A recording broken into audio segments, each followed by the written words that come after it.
हिंदी गद्य साहित्य का इतिहास के दूसरे भाग में हम पढ़ेंगे गद्य की प्रमुख विधाओं में से दूसरी विधा है एकांकी। एकांकी का जो विकास है, उस एकांकी के विकास के अंतर्गत उसकी यदि विकास यात्रा की बात करें, उसके संदर्भ में यदि बात करें तो एकांकी एक अंक का दृश्य काव्य है जिसमें एक कथा तथा एक उद्देश्य को कुछ पात्रों के माध्यम से प्रस्तुत किया जाता है। इस संदर्भ में डॉक्टर रामकुमार वर्मा जी ने एकांकी की परिभाषा दी है।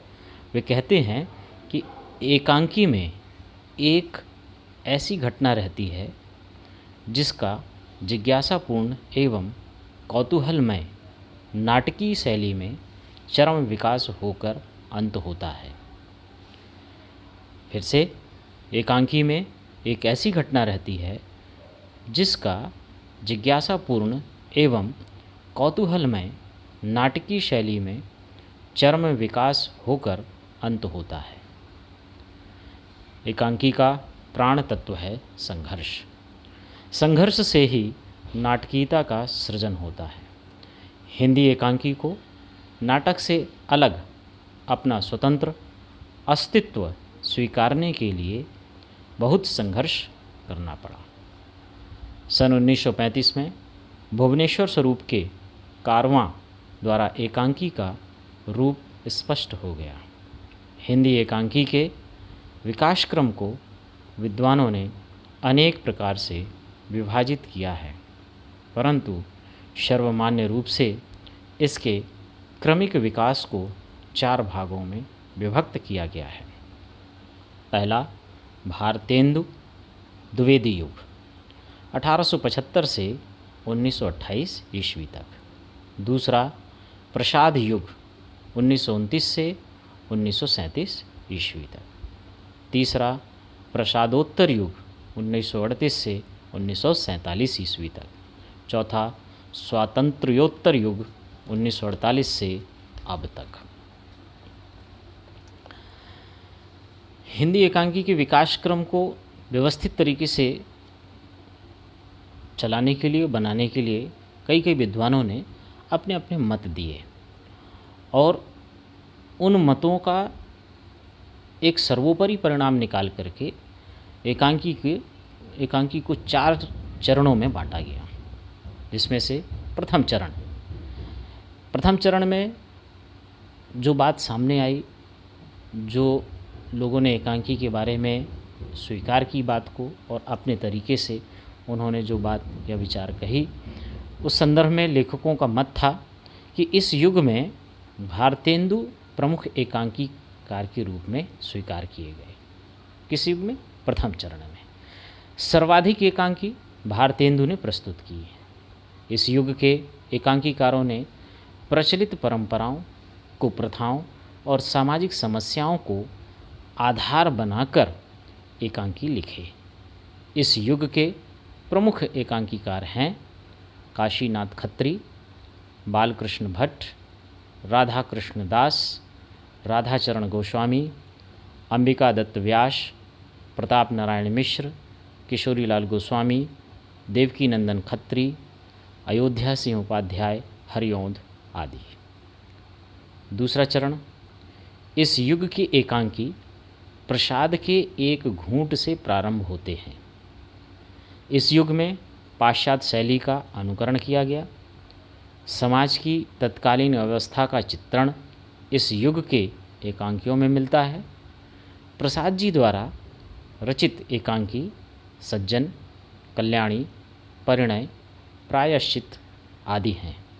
डॉक्टर रामकुमार वर्मा के प्रथम एकांकी का प्रकाशन 1930 में हुआ।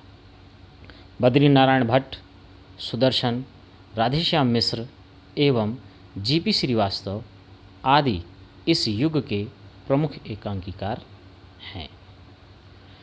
तृतीय चरण, इस समय एकांकी अपने यथार्थ रूप में सामने आया।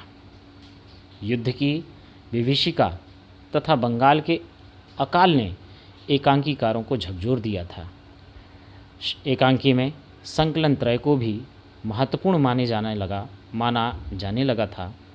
इस युग के प्रमुख एकांकीकार इस प्रकार हैं: सेठ गोविंद दास, उदय शंकर भट्ट, जगदीश चंद्र माथुर, हरिकृष्ण प्रेमी, लक्ष्मी नारायण मिश्र, भगवती चरण वर्मा, विष्णु प्रभाकर, डॉक्टर रामकुमार वर्मा, मोहन राकेश, वृंदावन लाल वर्मा आदि। चतुर्थ चरण। इस युग के एकांकीकारों का दृष्टिकोण प्रगतिवादी था। पूंजीवाद के विरोध के स्वर मुखर होने लगे थे। इस काल में एकांकियों को राजकीय प्रोत्साहन मिला। संगीत नाटक एकेडमी सन 1958 में दिल्ली में स्थापित हुई। तरंग, रंगयोग, विहार थिएटर, रंग भारती आदि नाट्य कला से संबंधित कई पत्रिकाओं के प्रकाशन द्वारा एकांकी को बल मिला। मोहन राकेश का नाम इस काल के एकांकीकारों में सर्वाधिक महत्वपूर्ण है। इस प्रकार हिंदी एकांकी आज अपने चरम पर और संपूर्ण यौवन पर है, जिसके हम स्वरूप को और विकास को आज हिंदी गद्य साहित्य के इतिहास में हम देखते हैं और उसको पढ़ करके उससे परिचित होते हैं।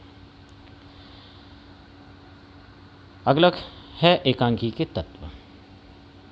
एकांकी के 7 तत्व हैं। पहला कथावस्तु, दूसरा कथोपकथन या संवाद, तीसरा पात्र एवं चरित्र चित्रण, चौथा देश काल वातावरण संकलन त्रय, पांचवा भाषा शैली, छठवां उद्देश्य और सातवां अभिनेता। प्रमुख एकांकीकार और उनकी रचनाएं। सबसे पहले क्रम में राधाचरण गोस्वामी, उनकी रचना भारत माता, अमर सिंह राठौर। दूसरा जयशंकर प्रसाद, एक घूंट। तीसरा सेठ गोविंद दास, सप्तरश्मि, अष्टदल, नवरंग। चौथा हरिकृष्ण प्रेमी, मातृ मंदिर, राष्ट्र मंदिर, न्याय मंदिर। पांचवा डॉक्टर रामकुमार वर्मा, पृथ्वीराज की आँखें, दीपदान, रेशमी टाई। छठवा धर्मवीर भारती, नदी प्यासी थी, नीली झील। ये गद्य विधा की प्रमुख विधाओं में से दूसरी विधा हमने पढ़ी एकांकी, जिसका एक संक्षिप्त और स्पष्ट स्वरूप जो है, स्वरूप का वर्णन किया गया, जिसे आप ध्यानपूर्वक सुन करके इस विषय वस्तु से नोट्स तैयार कर सकते हैं। अगली विधा है उपन्यास। उपन्यास क्या है? उपन्यास शब्द का अर्थ क्या है? उपन्यास किसे कहते हैं? ऐसे प्रश्न जो हैं हमारे सम्मुख उपस्थित होता रहता है। तो लेखकों ने उपन्यास को परिभाषित करते हुए बतलाया कि उपन्यास शब्द का अर्थ है सामने रखना। क्या है? उपन्यास शब्द का अर्थ है सामने रखना। डॉक्टर भागीरथ मिश्र के अनुसार वो कहते हैं कि युग की गतिशील पृष्ठभूमि पर सहज शैली में स्वाभाविक जीवन की एक पूर्ण झांकी प्रस्तुत करने वाला गद्य उपन्यास कहलाता है। एक बार फिर से ध्यान से सुने। युग की गतिशील पृष्ठभूमि पर सहज शैली में स्वाभाविक जीवन की एक पूर्ण झांकी प्रस्तुत करने वाला गद्य उपन्यास कहलाता है। उपन्यास मानव जीवन का समग्र चित्रण है। इसमें कई प्रासंगिक कथाओं तथा घटनाओं का वर्णन रहता है। हिंदी उपन्यास का जन्म एवं विकास काल आधुनिक काल है। हिंदी के सर्वप्रथम उपन्यास भारतेंदु काल में लिखे गए। हिंदी उपन्यास के विकास को हम 4 कालों में विभक्त कर सकते हैं। पहला, प्रथम अवस्था 1850 से 1900 तक।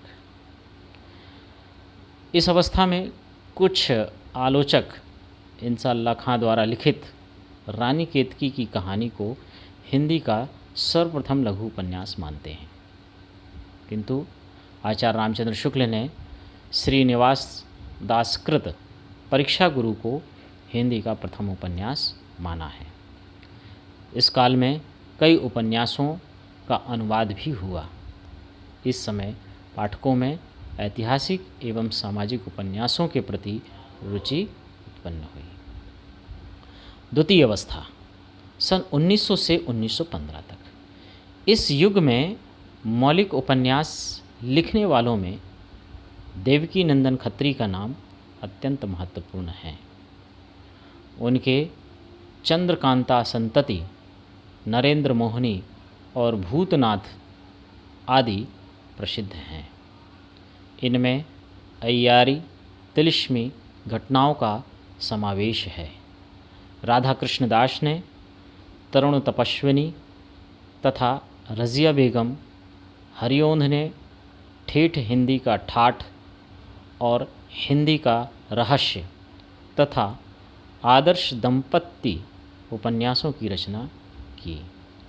व्रजनंदन सहाय ने राधाकांत और सौंदर्योपासक उपन्यास लिखे। तृतीय अवस्था 1915 से 1936 तक। इस युग में उच्च कोटि के उपन्यासों की रचना हुई।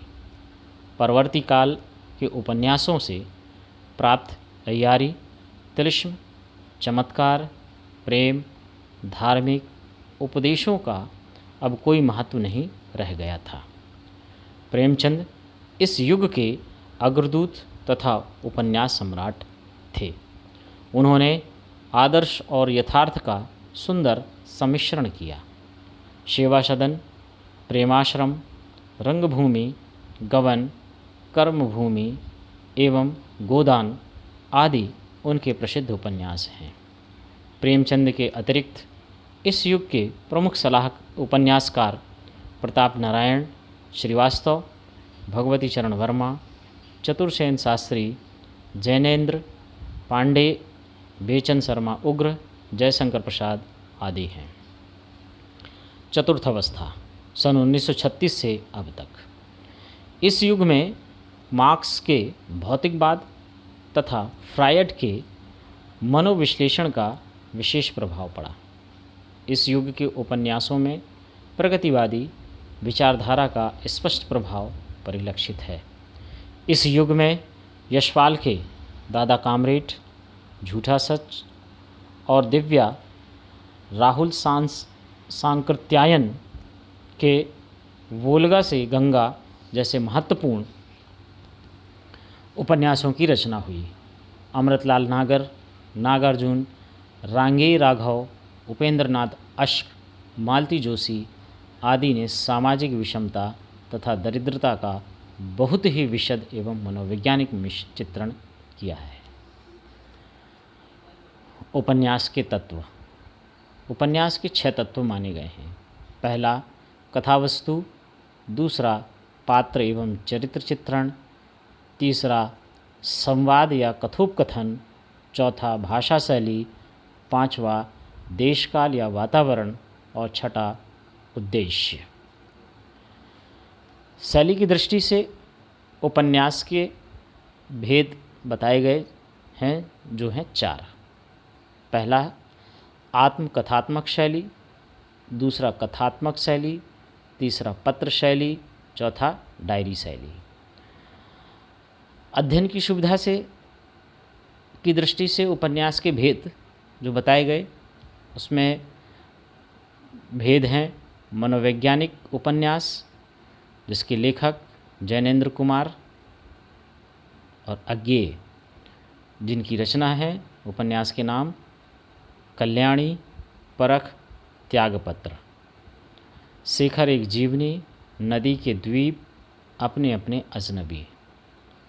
दूसरा भेद है आंचलिक उपन्यास, जिसके प्रमुख लेखक हैं फणीश्वर नाथ रेणु, अमृतलाल नागर। इनकी उपन्यास हैं मैलांचल, परती परिकथा, जुलूस। अमृतलाल नागर की कई उपन्यास है बूंद और समुद्र। तीसरा भेद सामाजिक उपन्यास, लेखक प्रेमचंद।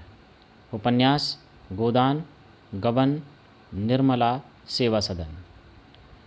भगवती चरण वर्मा, उपन्यास चित्रलेखा टेढ़े मेढ़े रास्ते। समाजवादी उपन्यास, प्रमुख लेखक यशपाल, उपन्यास झूठा सच, दादा कामरेड। नागार्जुन, दुख मोचन, इमरतिया। अगला भेद है ऐतिहासिक उपन्यास, प्रमुख लेखक वृंदावनलाल वर्मा, उपन्यास विराटा की पद्मिनी, मृगनयनी, गढ़कुंडार। हजारी प्रसाद द्विवेदी, बाणभट्ट की आत्मकथा।